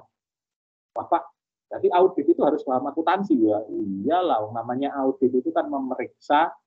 Jadi pemeriksaan akuntansi, bukan pemeriksaan laporan keuangan. Jadi apa? Terhadap keseluruhan proses transaksi, bukan hanya laporan keuangan jumlahnya cocok, benar, ini ada buktinya. Nah itu kan bukan akuntansi ya, itu verifikator, itu clerk gitu ya. Nah kemudian dalam transaksi tadi cut off, kisah batasnya, periodenya masuk kemana, kapan kita belinya. Ya kemudian harus dicatat pada tanggal itu. Katakanlah belinya persediaan itu pada, kalau bulan Maret masih enak ya, katakanlah bulan Desember. Bulan Desember di tengah-tengah gitu ya, menjelang liburan. Tidak saya catat aja sekarang. Supaya apa? Kita nanti daripada memperbesar, betul persediaan kita jadi besar, tapi utang kita jadi besar. Saya pindah aja, saya pindah ke tahun depan. Bisa saja kan? Dari tanggal 15 Desember, kita pindah katakanlah itu ke tanggal 3 Januari. Artinya bahwa kemudian tidak ikut laporan kita sekarang. Itu nggak boleh. Karena itu apa? Kaidahnya melanggar kaidah cut off. Ya, kalau di auditnya. Tapi Pak, kalau di akuntansinya, itu kaidahnya adalah periodicity. Ya, periodiknya harus pas. Nah, periodicity itu selalu bergantian dengan cut off. Nah, kemudian ada yang di bawahnya classification. Ya harus, kalau tadi itu persediaannya adalah pembelian persediaan untuk bahan baku, klasifikasinya yang masuk di sana. Terus kemudian kita pembeliannya masuk utang dagang, ya masuknya di akun persediaan dan akun piutang dagang. Makanya itu pembelian persediaan pada piutang dagang, pada utang dagang. Harus tepat klasifikasinya. Jangan kemudian dimasukkan atasnya itu katakanlah persediaan bahan baku, pembelian bahan baku masuk ke persediaan, terus kemudian utang dagang, tapi kita tidak tulisnya dengan utang dagang. Tapi kita masukkan klasifikasinya katakanlah masuk kepada utang jangka panjang.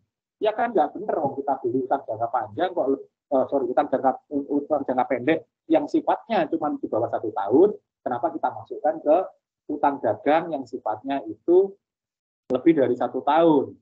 Ya kan nggak pas. Ya masuknya ke utang dagang yang memang di bawah 1 tahun periodenya. Loh, bulan depan kita bayar kok. Kenapa kita masukkan? Loh Pak, kan saya belinya itu di bulan Desember. Kan nanti bayarnya itu di bulan Januari. Itu kan periodenya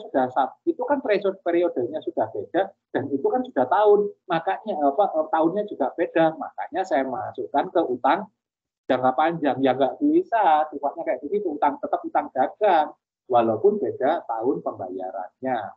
Bukan hanya tanggalnya ya, tapi beda tahun pembayarannya. Ya kan ini kan itu kan urusannya dengan cut off-nya, tapi klasifikasinya dia klasifikasi utang jangka pendek, utang dagang. Bukan karena saya ini belinya di Desember, tapi nanti saya bayarnya di bulan Januari, berarti kan sudah 1 tahun Pak persediaan ini. Makanya saya masukkan ke utang dagang ya, ke utang jangka panjang, bukan utang dagang.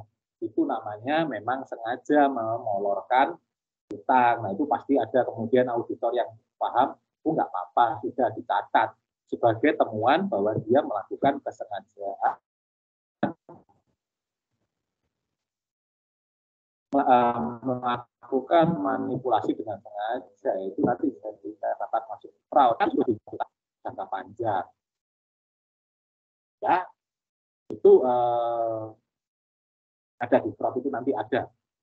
Jadi kecurangan itu dia masuk leseni atau apa gitu ya. Itu kan karena dia memanjang pendekkan periode. Nah, itu kalau kemudian asersi berdasarkan transaksi. Kalau kemudian berdasarkan asersi berdasarkan saldo akun. Lengkap loh kelompok ini sebenarnya menjelaskannya. Kemudian ada existence, keberadaan. Bahwa kemudian aset dan kewajiban itu memang ada. Ya, sama seperti dia itu mendukung occurrence. Ya. Terus kemudian ada right and obligation. Ya tentu saja haknya pada siapa, kewajibannya pada siapa. Sudah benar tadi katakanlah di contoh tadi kita beli persediaan. Right-nya kita itu hak kita, asetnya menjadi milik kita dan itu dipergunakan untuk operasional, berarti masuknya ke persediaan bahan baku. Dan kemudian obligation-nya sudah benar, kita akui itu masuk ke utang. Tapi ingat harus klasifikasinya harus benar. Ini utang yang mana? Kalau memang dia utang dagang, jangan dimasukkan utang jangka panjang. Tuh. Terus completeness, lengkap. Ya memang apa? Semua aset, kewajiban, itu dan ekuitas itu memang semuanya dicatat. Jangan sampai yang di akun nominal itu angka-angkanya tidak ada, barangnya ada tapi kemudian barangnya ada tapi tidak dicatat. Yang banyak itu kan yang kemudian barangnya nggak ada tapi masuk di catatan ya, itu seperti yang terjadi pada kasusnya Telkom, barangnya nggak ada terjadi. Kalau nggak salah di Kimia Farma itu juga tadi pembelian pengakuan pendapatan ya yang tidak tepat. Akhirnya dia seharusnya tidak untung tapi kemudian tercatat mengalami keuntungan. Nah, itu apa yang ditabrak? Itu adalah valuation and allocation. Ya, kalau ngomongin aset, berarti kan ngomongin juga kewajiban dan ekuitas itu dicantumkan dalam jumlah yang benar, memang betul-betul dihitung dengan benar, termasuk penerapan metode akuntansinya. Kalau memang dia itu dari awal sudah ngomong menggunakan FIFO, maka semua transaksinya dia menggunakan FIFO. Jangan kemudian yang ini pakai FIFO, yang ini harganya kayaknya akan naik terus, saya di sini masukkan LIFO. Ya nggak bisa. Kalau semua memang metode akuntansinya itu menggunakan FIFO, ya semuanya harus konsisten pakai FIFO. Kalau menggunakan LIFO, pakai LIFO semua. Walaupun kalau pakai LIFO, itu nanti urusannya sama orang pajak, pasti nggak boleh. Karena di pajak, itu yang boleh hanya FIFO dan average. Ya, FIFO dan average. LIFO tidak boleh. Harus pas. Terus kemudian bagaimana saat kemudian melakukan penyesuaian? Kalau kemudian utangnya ternyata, katakanlah utangnya seperti contoh tadi, tanggal 15 Desember, yang diakui sebagai utang, bagaimana tahun depan? Kalau ternyata jadi pembayaran, ya sudah kewajibannya kita akui tahun ini, penyelesaiannya di tahun depan. Ya, kasnya di tahun depan. Tapi bahwa kemudian transaksinya betul-betul terjadi dan dialokasikan sejak dari periode sebelumnya, periode keterjadiannya. Ya, kalau saya terlalu cepat, kalau ada yang tidak mengerti, kalau ada yang mau ditanyakan, silakan dipotong saja. Jangan Ryzen ya, kalau di Ryzen kan saya karena pakai HP itu jadi nggak terlalu kelihatan ya. Silakan menggunakan fitur nanti langsung aja langsung ditanyakan.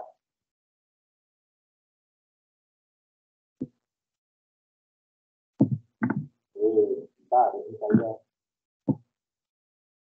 mau menambah daya, mau ngecas.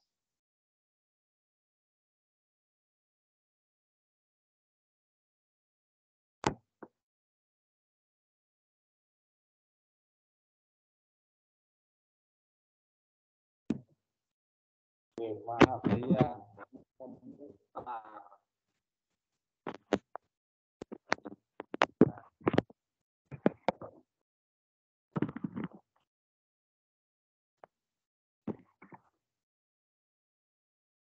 Terus kemudian asersi, penyajian dan pengungkapan ya. Ada occurrence, right, and obligation. Mulai dicampur ini. Oh, berarti apa? Namanya occurrence juga terkait dengan right and obligation. Completeness, terus classification, and understandability ya. Jadi setelah diklasifikasi, jelas harus dimengerti ya. Kelengkapannya seperti apa. Jadi ini setelah ini gabungan-gabungan. Apalagi kalau kemudian kita masuk bahwa kemudian jenis asersi itu dirangkum dari classes of transaction, akun balance, dan presentation. Di bawahnya di sini asersi-asersi ya. Bagaimana kalau untuk transaksi? Oh, existen harus semuanya ada. Completeness, ya semua laporan jelas harus komplit. Terus kemudian bagaimana dengan right and obligation? Kalau di transaksi tidak muncul, tapi kalau di account, di saldo akun, dan di penyajian pengungkapan harus muncul. Bagaimana akurasi atau classification? Itu munculnya di mana? Ya, itu tadi kelompok sudah menyajikan, tapi tabelnya nggak dimunculkan ya di presentasi tadi. Ya, Stephen sama Gracia. Tabelnya tadi nggak muncul ya. Hanya langsung ini ya, kelompoknya ini, seandainya dimunculkan tabelnya itu lebih enak. Nggak perlu tabel yang tabel 1, 2, 3, tapi tabel 4 itu kalau mungkin di presentasi bagus. Karena orang tahu, oh asersinya, asersi expense dan occurrence, itu dari transaksi ada. Terus kemudian account and balance, saldo akun ada. Harus ada. Presentation and disclosure, penyajian pengungkapan harus ada. Ya. Itu nggak dimunculkan ya, Stephen. Nggak apa-apa. Semoga yang lain bisa mengerti ya dari apa yang dijelaskan. Tapi kalau itu dimunculkan, ini satu aja tabel 4 itu dimunculkan, itu bisa menjelaskan tanpa perlu membaca lebih banyak ya. Tabel 5, tabel 6 itu kan tentang bagaimana pengambilan asersinya. Nggak perlu, tapi yang penting itu sebenarnya yang ditampilkan di presentasinya adalah tabel 4.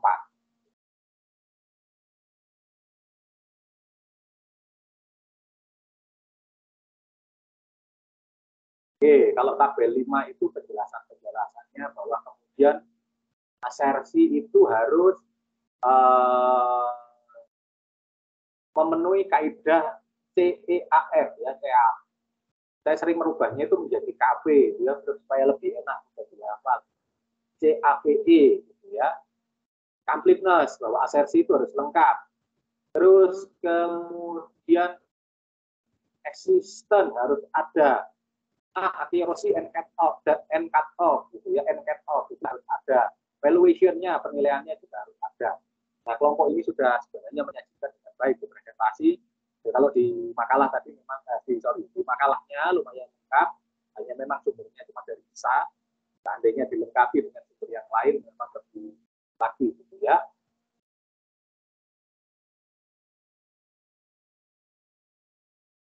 Nah, kalau kemudian setelah itu asersi itu kenapa sih, ini kaitannya dengan apa? Kalau kemudian asersi ini kaitannya dengan risiko, tidak hanya kita ngomongin risiko audit, tapi risiko dari laporan keuangan yang bisa saja dia berdampak pervasif. Berdampak pervasif itu berdampak besar ya. Jadi kalau kita ingat bahwa kemudian di audit itu kan ada prinsip materialitas. Yang kita akan temukan itu adalah yang kita kemudian masukkan catatan, yang kemudian kita incar itu adalah kesalahan yang material. Baik itu salah saji yang tidak disengaja, entah itu salah sajinya itu salah hitung atau salah klasifikasi, lebih-lebih kalau kita menemukan kesengajaan ya, namanya fraud. Nah, kecurangan. Nah, berarti apa yang harus kita lakukan? Nah, bahwa kemudian itu kita menjadi catatan kita, temuan kita itu jadikan catatan audit. Tapi kemudian ada yang sifatnya itu yang kedua, bahwa kemudian yang materialitas pasti kita harus cari dan temukan, tapi yang betul-betul itu nanti jadi catatan berpengaruh terhadap kemudian opini audit itu adalah yang berdampak pervasif. Ya, saya lupa kemarin sudah saya jelaskan atau tidak. Berdampak pervasif itu bahwa satu transaksi itu ternyata berpengaruh terhadap transaksi yang lain, gitu ya. Bahkan terhadap keseluruhan laporan keuangan. Nah, ini dampak pervasif, dampaknya itu menyeluruh. Pervasif itu dampak yang menyeluruh, dampak yang tersebar luas di seluruh laporan keuangan. Contohnya apa? Contohnya terjadi fraud, atau nggak usah fraud lah. Fraud kan pasti ya, kecurangan itu kan bisa macam-macam dampaknya. Katakanlah kita ngomongin salah saji yang material. Contohnya ada pembelian yang ternyata salah klasifikasinya. Ya, seperti tadi ya, pembelian persediaan kita salah klasifikasi. Kita harusnya dia masuk ke utang dagang. Tapi karena kesalahan, karena kita salah logika, menganggap bahwa kemudian transaksi di bulan Desember, tapi kita membayar kewajibannya itu di bulan Januari, kita anggap itu sudah beda tahun. Nah, apa yang terjadi? Dampaknya pasti pervasif. Karena apa? Tidak akan muncul di biaya, tapi dia munculnya kepada pembayaran utang jangka panjang. Nah, itu apa?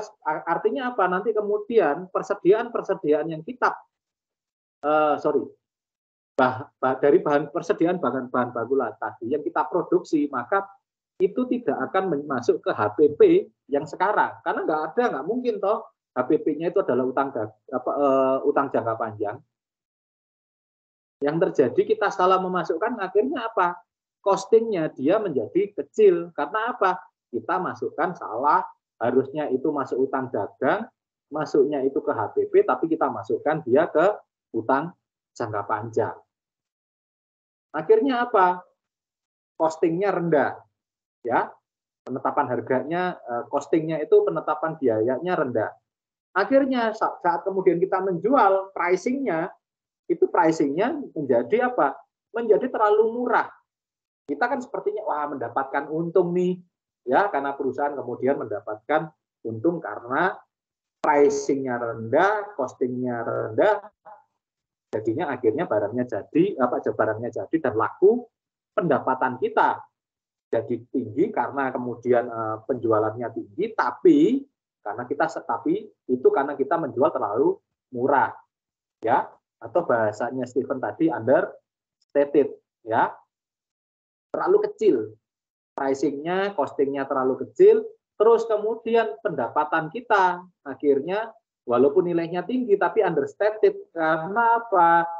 Dinyatakan dalam jumlah yang salah. Nah, itu sudah salah. Berarti apa? Berdampak pervasif. Terbaik itu di neraca atau posisi keuangan di persediaan, dia tidak masuk ke hutang dagang, tapi dia masuk di ekuitas yang di bawahnya, hutang jangka panjang. Giliran kita bayar utang jangka panjang, loh saya kok bayarnya bukan ke vendor besar ya, atau saya bukan bayarnya ke bank, tapi kok ternyata untuk transaksi yang tidak terlalu besar, akhirnya salah semua, salah kaprah semua, laporan keuangannya jadi berantakan. Yang kemudian persediaannya itu benar nilainya, tapi kemudian utang di kewajibannya bermasalah, salah klasifikasi, yang terjadi kemudian di laba ruginya pendapatannya itu understated, biayanya understated, labanya understated. Bukan? Itu berdampak pervasif karena satu transaksi ini berpengaruh terhadap posisi keuangan sampai juga berpengaruh terhadap laba rugi. Jadi akhirnya berdampak pervasif karena berpengaruh terhadap semua laporan keuangan. Itu yang dihindari. Resiko yang paling berat material itu ya kalau kemudian kalau salah saji, salah klasifikasi gampang itu, tinggal di recounting, di declassification ya. Tapi kalau kemudian yang terjadi fraud, ya sudah orangnya harus ditindak. Harus dikembalikan gitu ya aset perusahaan. Tapi kalau kemudian laporan keuangan itu pervasif, nah kan kemudian berarti laporan keuangan ini harus ditata ulang, dirombak total. Yaitu auditornya yang pening pasti. Karena apa? Dia yang sudah pegang kan, waduh, ini tidak hanya recounting, tidak hanya reklas, tapi bahwa kemudian ini ternyata urusannya antar klasifikasi kan antar akun. Ini kan urusannya antar laporan gitu ya, antar elemen laporan keuangan. Satunya masuk berpengaruh di posisi keuangan, di neraca dan di laba rugi.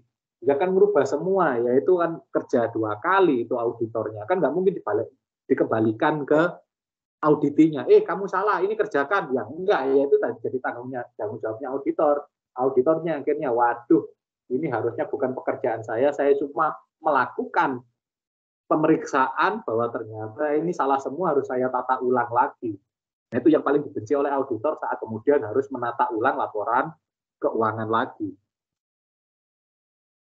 Nah, itu resiko-resiko yang terjadi. Nah, salah satunya yang besar itu bahwa kemudian resikonya itu adalah resiko di tingkat aplikasinya yang tadi dimunculkan gambarnya oleh kelompok tadi kan jelas ya, financial statement level, kemudian overstatement, overall dan sebagainya yang seperti yang saya ceritakan tadi ya. Inventory ternyata berpengaruh terhadap cash, berpengaruh terhadap revenue, berpengaruh terhadap expense, berpengaruh terhadap payable, semuanya akhirnya jadi kena. Itu pervasif itu sudah. Ya.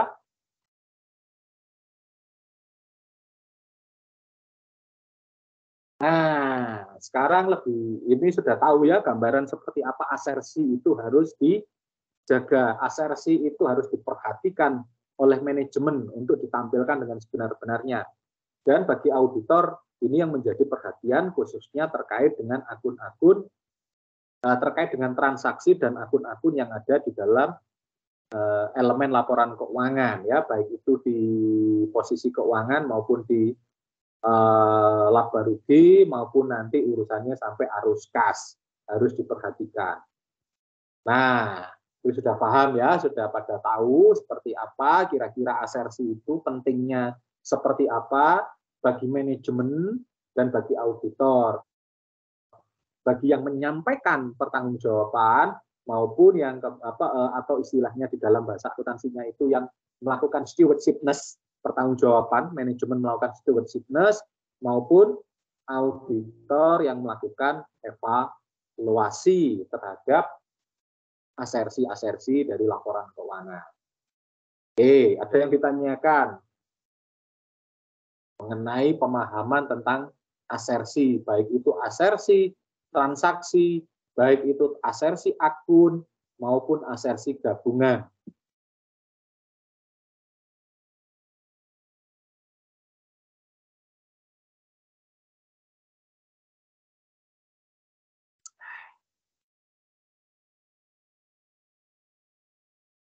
Ya kalian belum pernah melihat saya di kelas. Kalau saya di kelas pasti kemudian saya biasanya bawa tumbler, atau kalau pagi begini yang saya bawa bawanya malah mug gitu ya, mug isinya kopi, karena jadi booster saya di pagi hari ya, mood booster dan ngajar. Nggak tahu ya, ini OOT aja, sedikit OOT. Jadi saat masih kita kuliahnya itu tatap muka, saya lebih suka ngajar pagi.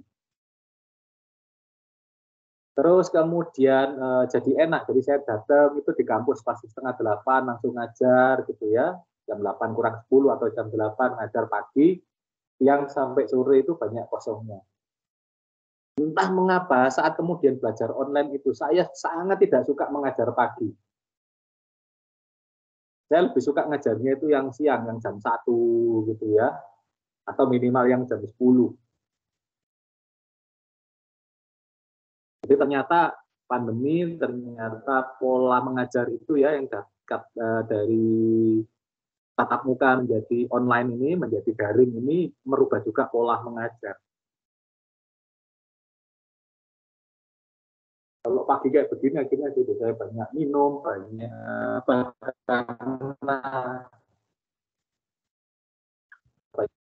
masih sisa sarapan itu harus saya absorb. Oke, ada pertanyaan?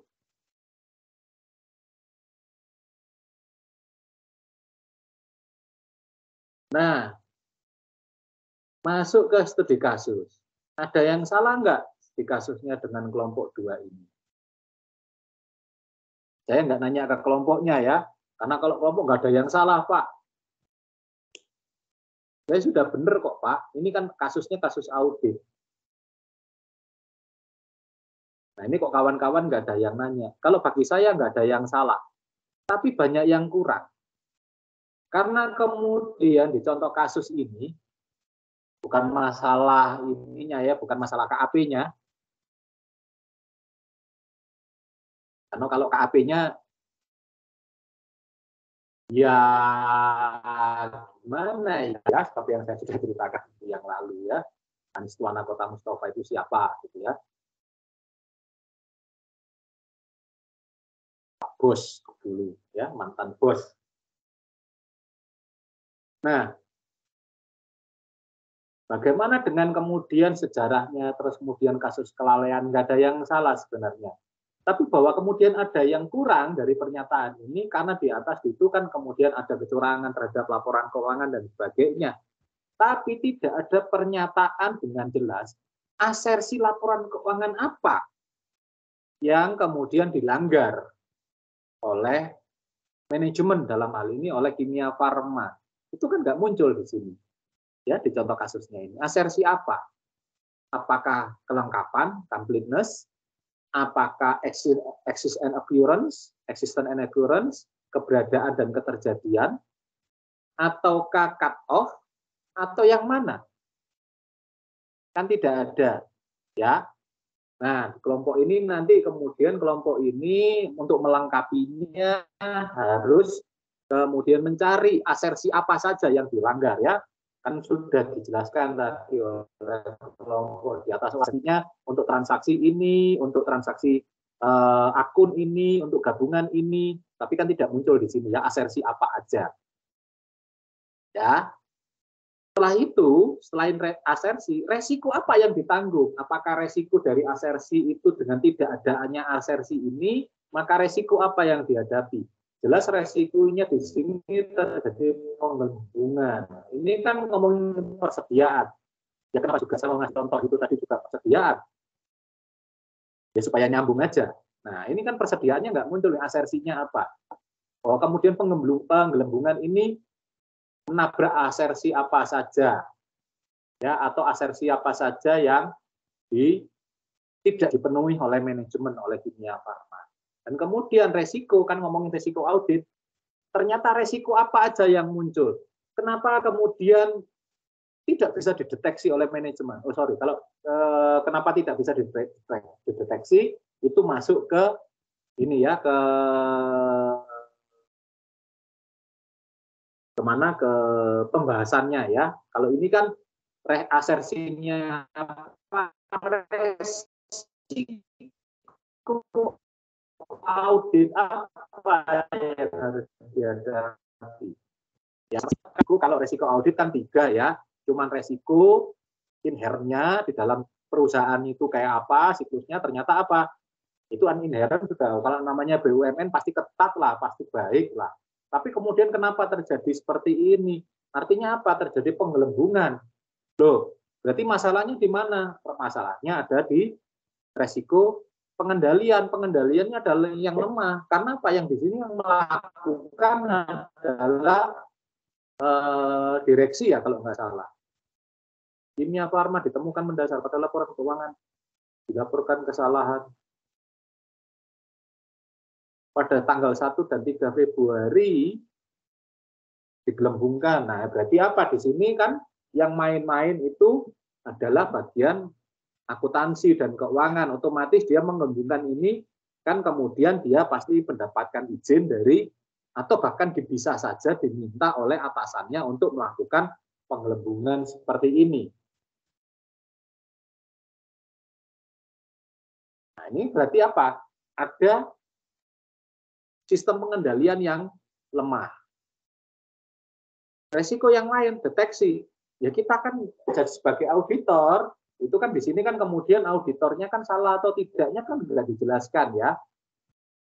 Auditornya tidak bisa menemukan ini karena apa? Itu sudah terjadi yang namanya manajemen fraud.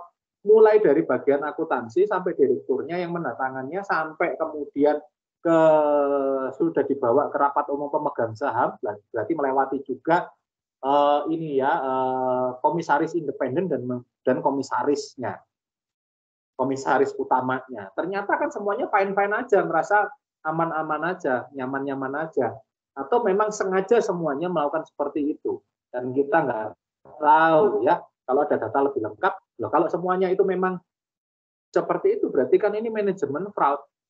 Kalau akuntannya nggak mungkin akan berani merubah itu kalau kemudian tidak mendapatkan restu dari atasnya lagi ya, dari direkturnya, dari direksi, direktur ya, direksi itu kan bagian dari direksi, dari direkturnya, bahkan kemudian bisa sampai di ACC oleh komisaris utama maupun komisaris independen.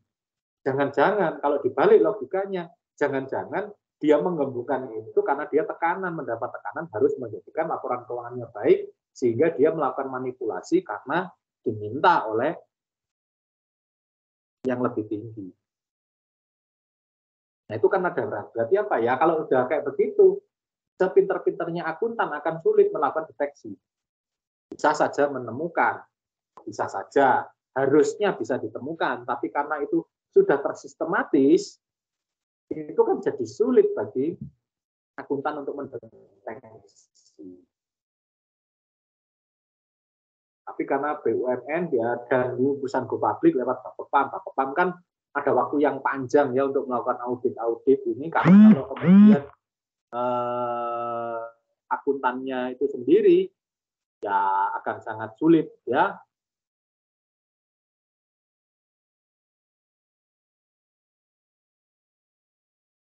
Oke, nah itu yang belum dimunculkan. Jadi 3.1, 3.2 harus dilengkapi. 3.3 asersi laporan keuangan itu terkait dengan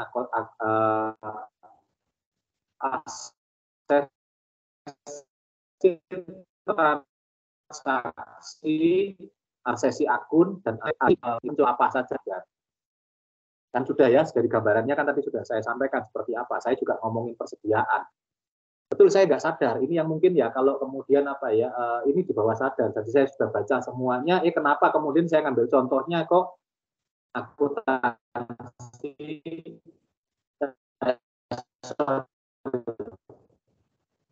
saya membuat contohnya itu persen sampai understated untuk pendapatan dan ini kan overstated ya. Kebetulan nggak tahu kenapa saya ceritanya tadi understated, ternyata di sini kondisinya overstated. Tapi kalian kan sudah dapat gambarannya ya, seperti apa asersi apa aja yang dilanggar. Kemudian resiko apa? Resiko audit yang karena adanya asersi ini, asersi yang apa? Asersi manajemen yang menyimpang ini menjadi kemudian bermasalah ya. Berarti apa? Resiko ya inherennya ada sedikit, tapi tidak inheren karena ini sudah di tingkatan atas, resiko pengendalian dan resiko deteksi yang harus dihadapi oleh auditor. Dan ternyata betul kan, auditornya tidak bisa ya. Ya, paham ya? Nah kemudian yang terjadi kemudian di kasus ini tentu saja 4.1-nya sudah benar, sanksi-sanksi ini kan normatif ya, hal-hal yang harus ditanggung oleh auditor maupun ditanggung oleh KAP maupun ditanggung oleh direktur dari ya, terutama direkturnya perusahaannya ya, perusahaannya kan tidak. Nah kemudian penjelasan tentang asersi laporan keuangan yang salah tadi, asersi-asersi yang salah itu dijelaskan dengan lebih detail. Kalau yang di atas tadi kan melanggar asersi ini, sedangkan yang di bawah itu menjelaskan dengan detail seperti apa kesalahannya. Jadi tidak ada yang salah. Sekali lagi kelompok ini tidak salah, hanya kurang gitu ya. Dan kemudian penjelasan tentang resiko auditnya. Semuanya sudah saya beri tanda ya. Untuk kemudian ditindaklanjuti. Ternyata masih saya menemukan kesalahan lagi. Saya tambahkan ya. Ini cuman apa typo. Kira-kira begitu. Itu yang bisa saya jelaskan ya dari resiko transaksi, asersi transaksi, terus kemudian saldo akun atau akun, terus kemudian terkait dengan asersi gabungan. Sampai di sini ada yang didiskusikan, ada yang ditanyakan.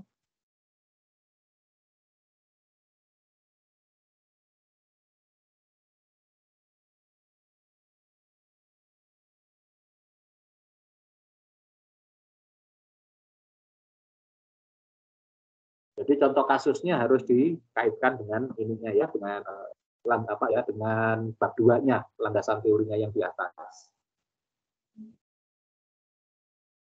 Sekali lagi jangan merasa bersalah ya Stephen dan Garcia karena ini apa? Bukan salah, hanya kurang ya. Nanti bisa ditambahkan. Ya untuk kelompok-kelompok yang lain boleh memakai ya kan di kasusnya saya minta semuanya di Indonesia ya. Jadi tolong kaitkan. Nah, ini hanya kurang saja. Ya.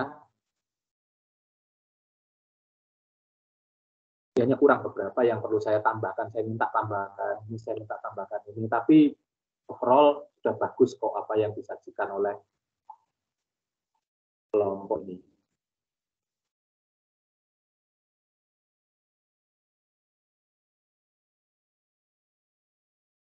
Oke, ada yang didiskusikan, ada yang mau ditanyakan?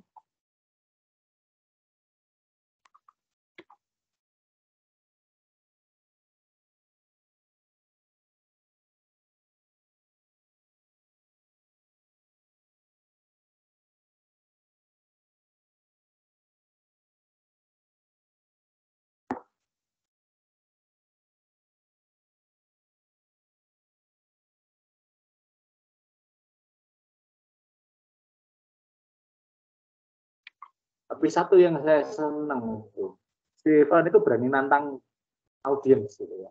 Ada yang mau ditanyakan, saya tunggu 1 menit tulis ya. Kalau tadi ngomongnya saya tunggu 1 menit kan gayanya Stephen. Kalau saya beda, saya tunggu 1 menit. Wah ya kan nantang gitu kan kesannya. Karena yakin aja nggak ada teman-temannya yang nanya. Gitu ya.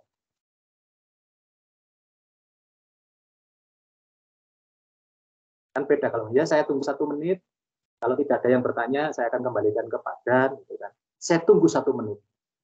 Bila tidak, saya akan kembalikan ke Pak Dan. Kayaknya kan intonasi itu berbeda. Gitu.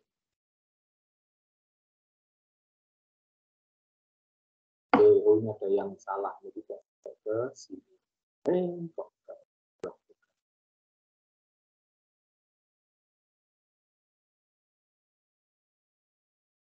Oke, untuk kelompok ini tidak banyak yang harus diperbaiki, tapi memang beberapa memang harus masih ditambahkan untuk melengkapi kuis besarnya kali ini. Nilai saya sudah masukkan. Kalau nanti kemudian perbaikannya memang terlihat signifikan, terlihat memang cukup besar, saya mungkin akan, bukan mungkin ya, pasti saya akan revisi terkait dengan penilaian untuk kuis besar 1. Tapi kalau menurut penilaian saya kelompok ini sudah cukup, tapi apakah baik? Ya namanya cukup kan, ya sudah baik, cukup baik ya, cukup baik. Kalau saya nanti katakan cukup kan berarti ada banyak kesalahannya ya, cukup baik. Tapi kalau memang kemudian menjadi presentasi, menjadi makalah yang katakanlah itu yang baik sekali atau bahkan excellent, memang belum, karena ada beberapa yang kurang. Sekali lagi bukan salah, tapi kurang. Jadi sehingga perlu ditambahkan saja. Kan masih lebih enak ya nambah, karena kita tinggal kemudian mencari lagi, tinggal dimasukkan. Kalau salah itu kan masih bingung, salah saya di mana, Pak?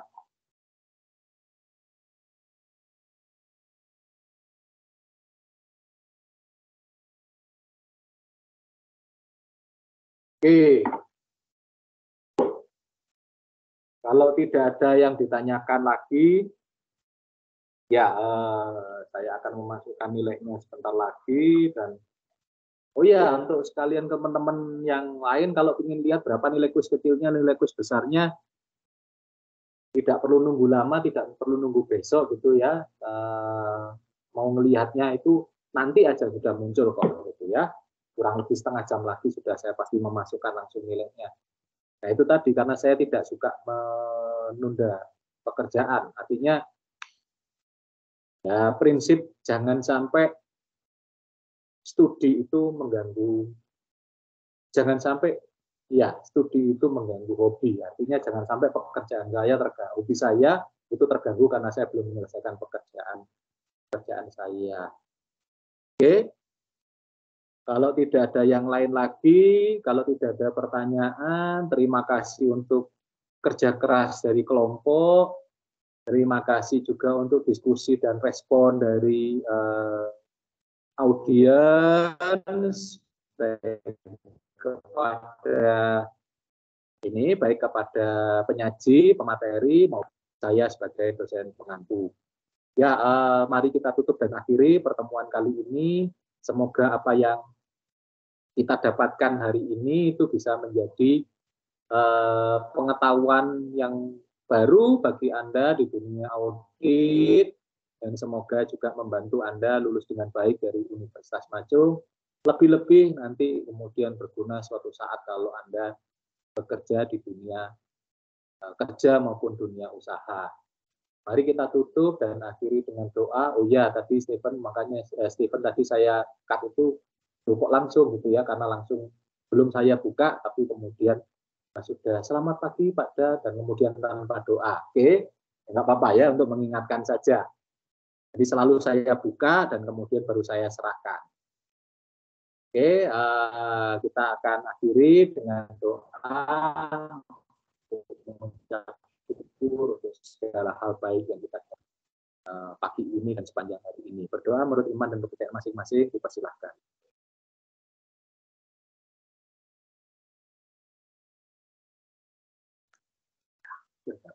Berdoa cukup. Terima kasih. Sampai ketemu lagi di hari esok dan di lain kesempatan ya. Selamat pagi. Selamat pagi Pak. Terima kasih. Iya, sama-sama. Terima kasih Pak. Terima kasih Pak. Terima kasih Pak.